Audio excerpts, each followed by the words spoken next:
volviendo a Javier Wimmer, que es el eje de esta conversación, la atmósfera de nuestra relación, que lo ubica en el tiempo y en la circunstancia mexicana, quisiera que habláramos un poco de esta combinación entre Javier el escritor y Javier el editor, ¿no?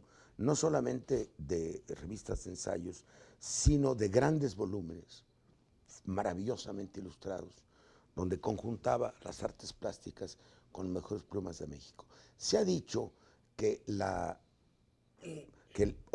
el perfeccionismo obsesivo, debo decir, de Javier, lo que tú llamas, conocía el peso de la palabra, pero por eso también le daba un gran valor a la palabra. Lo hizo menos prolijo de lo que hubiéramos querido. Pero el conjunto de su obra no dejó un gran testimonio de escritor. Primero, sí hay que resaltar ese perfeccionismo, ese cuidado, ese peso sobre las palabras, esa idea que tenía de limar el texto, pulirlo, de tal manera que quedase sin abrojos, de tal manera que se desadjetivase inútilmente, y podía tardar en 2, 3 cuartillas días completos, largos días, por ese cuidado, esa obsesión por la perfección. Y yo creo que en efecto eso le impidió, y sobre todo porque se dedicó mucho a todos nosotros, Exactamente. Eso. profundizar más en su obra. Pero hay una serie de ensayos, ensayos breves, con una gran observación, con un ojo muy certero sobre muchos escritores y sobre muchos artistas, ensayos que creo que deberán Y ser antologías publicados excepcionales. por la Universidad Nacional. En cuanto a las antologías, debo decir que algo notable en los años 80 fue aquel libro publicado por Círculo de Lectores, a la sazón una de las grandes editoriales, porque llegaban por cientos de miles por el ámbito latinoamericano y español, y que se ocupó de Sor Juana Inés de la Cruz mucho antes de que se convirtiese en el tema crucial de aquel enorme ensayo que haría Octavio Paz sobre las trampas de la fe. Porfirio, recordemos que en aquel ensayo y aquella selección escrupulosa que hizo, aquella antología cuidada que hizo de Sor Juana Inés de la Cruz, hay realmente una visión muy íntima y muy profunda y muy conocedora de la obra de Sor Juana Inés de la Cruz, en un momento en que realmente poco conocíamos de la profundidad del verbo y del pensamiento mismo de Juana de Asbaje. Por lo que corresponde obviamente a su tarea editorial, tanto en revistas como en libros, también el perfeccionismo estaba detrás.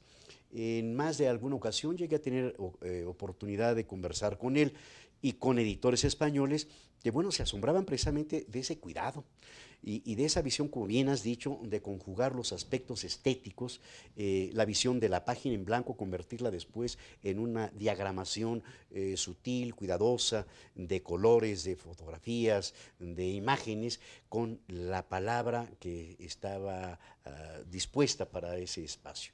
Entonces, tenemos un hombre de letras, fundamentalmente, tenemos un Era un editor esteta. Javier importante, era un gran aficionado a la pintura, a las artes plásticas. mucho. Debo decir que mi iniciación en las artes plásticas fue con él.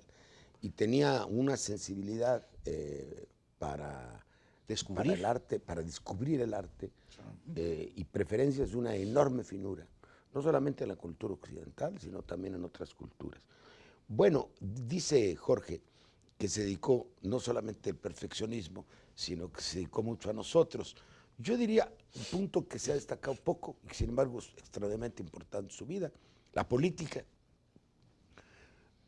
A él desde muy joven lo prendió, como a todos nosotros, en alguna medida, el virus de la política. Pero él fue un dirigente juvenil, cosa que se sabe poco. Presidió un comité estudiantil para la reforma universitaria, donde conjuntamos revistas, ateneos, donde teníamos una reflexión sobre la universidad. En el momento del comienzo del traslado a la ciudad universitaria había que repensar la universidad. Pero a él le interesaba el poder, ¿no? Le interesaba como fenómeno social y le interesaba ejercerlo para poder hacer cosas. Esa dimensión es fundamental. Fue subsecretario de Gobernación, encargado de la comunicación, presidente de libro de texto gratuito, embajador de México, asesor de presidentes, estuvo cerca del poder. ¿Cómo verías tú esa dimensión de la vida de Javier Wimmer? Bueno, yo creo que son todos los aspectos de este Javier Wimmer múltiples que nos hemos venido refiriendo. Un hombre de muchos genios, un analista político de una enorme sutileza, de una enorme frialdad, con pasiones por los valores que significaba la política y no necesariamente por las gentes o por una razón, digamos, de aprovechamiento de la oportunidad de las circunstancias. Entonces Javier fue un político, tenía una mentalidad de político en el mejor sentido de la palabra.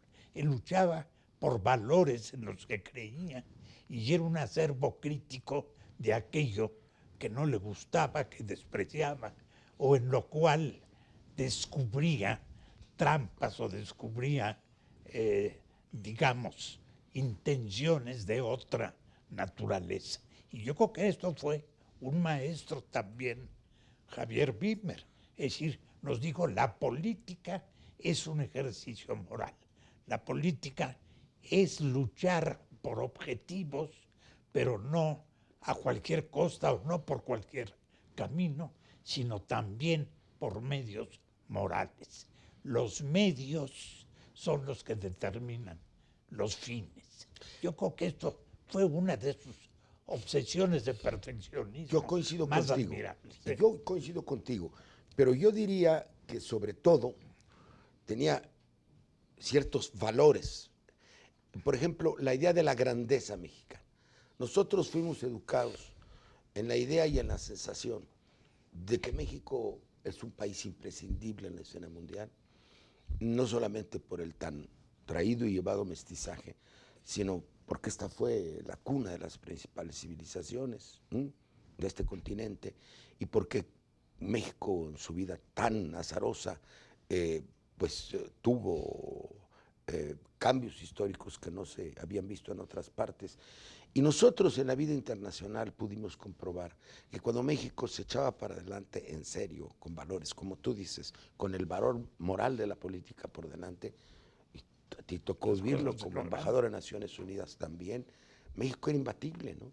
Y él se dolía mucho de, digamos, el empequeñecimiento de México, de cómo sus actuales dirigentes no tienen idea de lo que es la nación, de lo que es el Estado.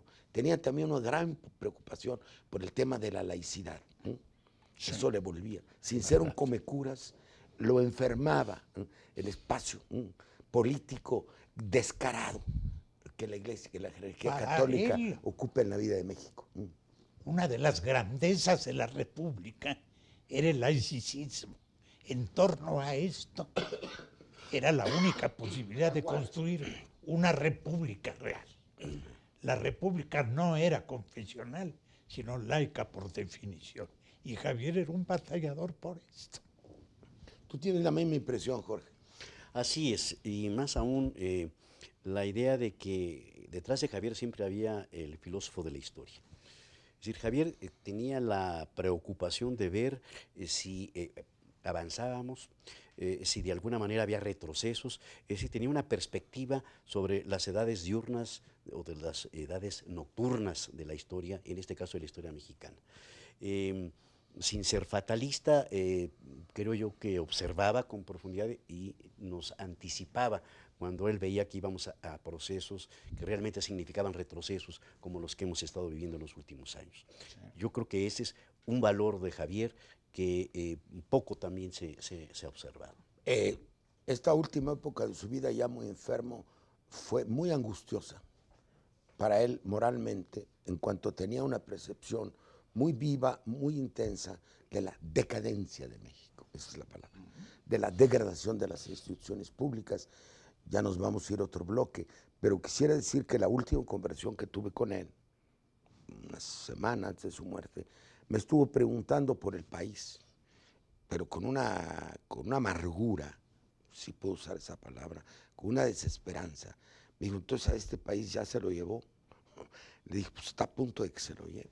Me dijo, ¿y este país puede todavía reconstruirse? ¿O este país ya no tiene solución? A ese punto le preocupaba la degradación de las instituciones, ¿no? Y el extravío de la clase dirigente y la decadencia evidente del tejido social. Si quieren lo dejamos para el final, esta reflexión.